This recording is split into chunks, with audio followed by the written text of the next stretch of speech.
The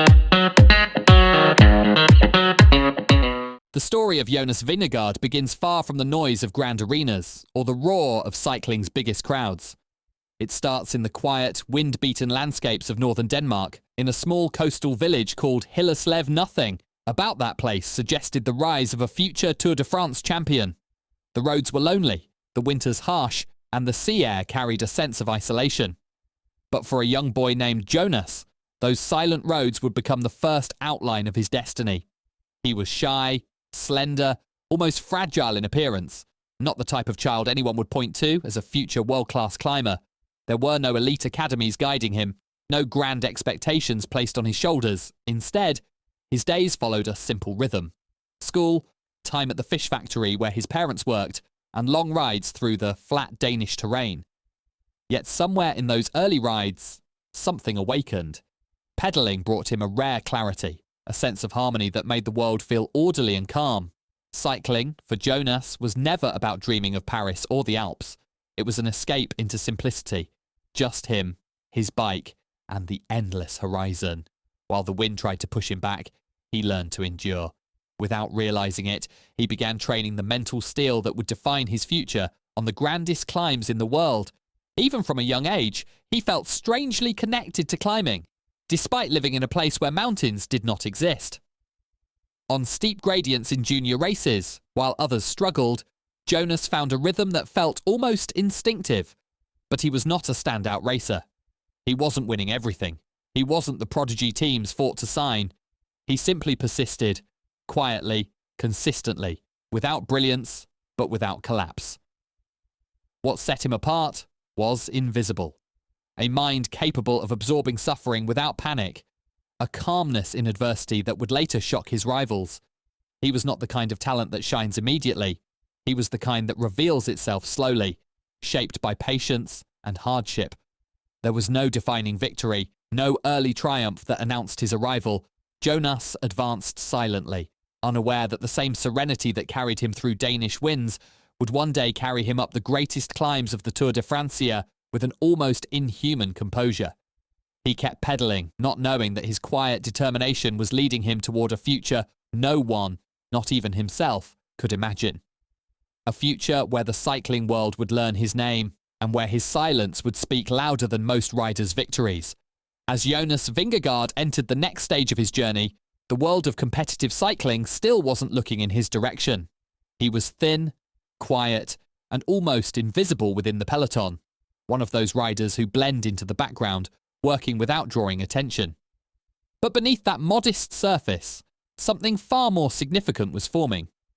His first true step into professionalism came with Combloux, a Danish development team known for shaping steady, disciplined athletes. It was there that Jonas began to understand what it meant to dedicate his life fully to the sport. The training camps were demanding, the race calendar relentless, and the expectations simple but unforgiving. Improve, endure, and never stop learning. Jonas wasn't winning races or standing on podiums. He wasn't the young star attracting media headlines, but he possessed qualities that only seasoned directors know how to recognize. Quiet regularity, unwavering discipline, and an unusual capacity to withstand repeated high-intensity efforts. While others would fade after long climbs or grueling stages, Jonas maintained a calm, almost mechanical consistency. A turning point, almost cinematic in hindsight, came during a race in Norway. In a timed ascent, he recorded a climbing performance so unexpectedly fast that several rival staff members assumed their measurement equipment was malfunctioning, but the numbers were real. Jonas had revealed, unintentionally, the first glimpse of an engine capable of astonishing things.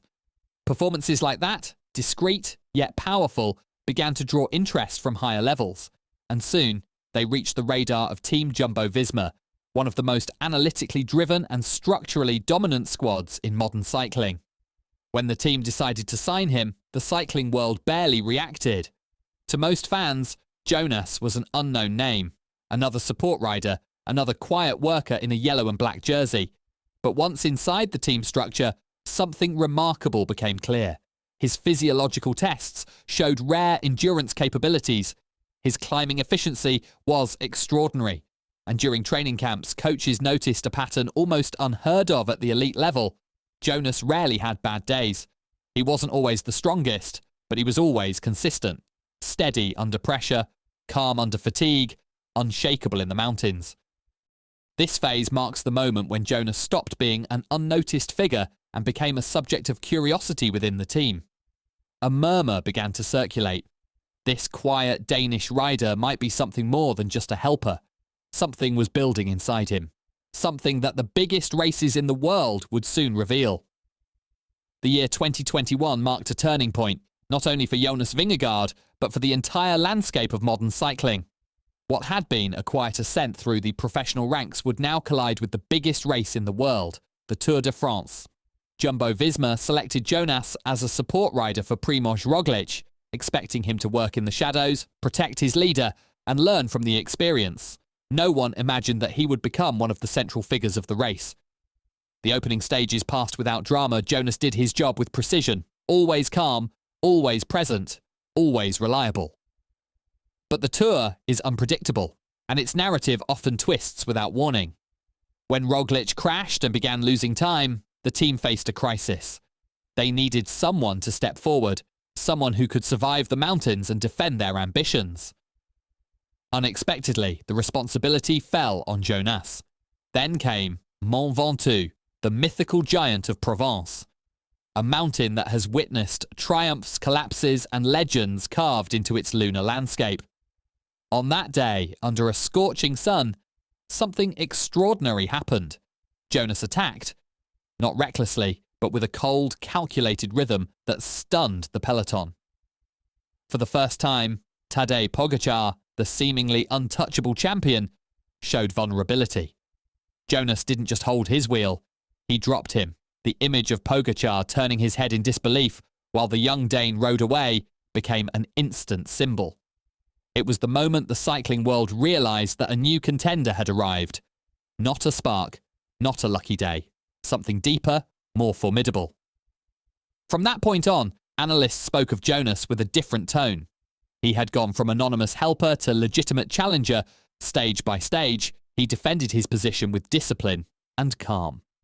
By the time the race reached Paris, Jonas finished second overall, an astonishing result for a rider who had entered the Tour almost unnoticed. His rise was no longer a quiet rumour. It was a statement, a warning, and the world sensed that this was only the beginning. After his astonishing breakthrough in the 2021 Tour de France, the cycling world looked toward Jonas Vingegaard with a mixture of intrigue and caution. Was this quiet Danish climber truly the next great force? Or had he simply caught lightning in a bottle for a single, unforgettable summer? The answer arrived in 2022, and it came with the force of an earthquake. As the new season began, Jonas stepped into a more defined role at Jumbo-Visma, now seen as a key pillar of the team's grand strategy. Their mission was clear: challenge Tadej Pogačar, the reigning champion whose dominance had seemed almost untouchable, but the Dutch team approached the Tour with precision, planning, and a collective strength rarely seen in modern cycling. At the centre of that strategic masterpiece stood Jonas, calm and focused, ready to strike when the moment came. The pivotal day unfolded on the brutal slopes of the Col du Granon, one of the most unforgiving climbs in the French Alps. The team launched a relentless sequence of attacks. Roglič, Van Aert, the entire yellow and black machine, each effort designed to exhaust Pogačar piece by piece, and when the final blow was required, Jonas delivered it. What happened on that mountain has already entered cycling mythology. Pogačar cracked spectacularly, unable to respond to the Dane's crushing pace. For the first time in years, the unbeatable champion looked human. Jonas didn't just take time, he took control of the entire race. The balance of power shifted in a single afternoon, yet what truly elevated Jonas beyond the realm of physical dominance came the following day. In a dangerous descent, Pogačar suffered a fall. Instead of exploiting the misfortune, Jonas slowed, extended his hand, and waited for his rival to return. It was a gesture of sportsmanship so pure, so rare, that it resonated far beyond cycling fans. In that moment, Jonas became something more than a contender. He became a symbol of integrity.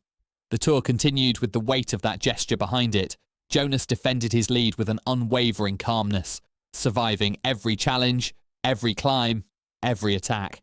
And when the final time trial confirmed his victory, Paris welcomed a new king. A quiet Dane from a remote fishing village had conquered the greatest race on earth. In the wake of his 2022 triumph, the world turned to Jonas Vingegaard with heightened expectations. Could he repeat such an extraordinary achievement? Could he withstand the pressure of being the reigning champion while facing the most formidable rival of his generation? The answers arrived in the 2023 Tour de France, a race that would transcend sport and become a defining chapter in cycling history. From the earliest stages, it was clear that the Tour had distilled itself into a duel. Vingegaard versus Pogačar, two titans with opposing styles and philosophies. Their rivalry was not a clash of personalities, but of pure performance. Precision against instinct. Control against explosiveness. Every stage felt like a chess match played at impossible speed. The turning point came in Combloux during the Tour's only individual time trial. Jonas approached the start ramp with a composure that bordered on unnerving. As he accelerated along the twisting course, it became clear that he was performing on a level few had ever witnessed. Each intermediate time check widened the gap. Commentators struggled to find words. Fans watched in disbelief. Pogačar, the benchmark for excellence, was losing minutes. When Jonas crossed the finish line, he had delivered one of the most dominant time trials in modern Tour history. A ride that seemed almost beyond comprehension. The following day, on the monstrous Col de la Loze, the duel ended decisively. The gradients were brutal, the heat suffocating. Jonas climbed with an efficiency that seemed to defy gravity, while Pogačar, exhausted from the previous day's effort, succumbed to the mountain's brutality. Jonas didn't need theatrics or gestures.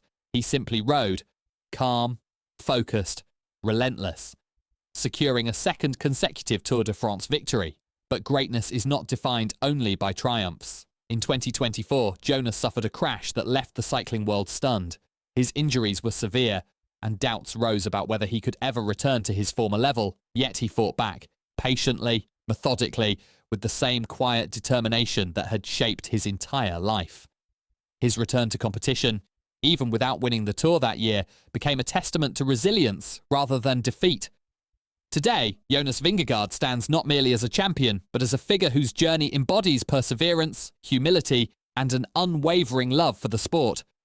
From a windswept village in Denmark to the highest peaks of the Tour de France, his ascent is far from over. The road ahead still stretches wide, and Jonas continues to ride toward it, one silent, powerful climb at a time.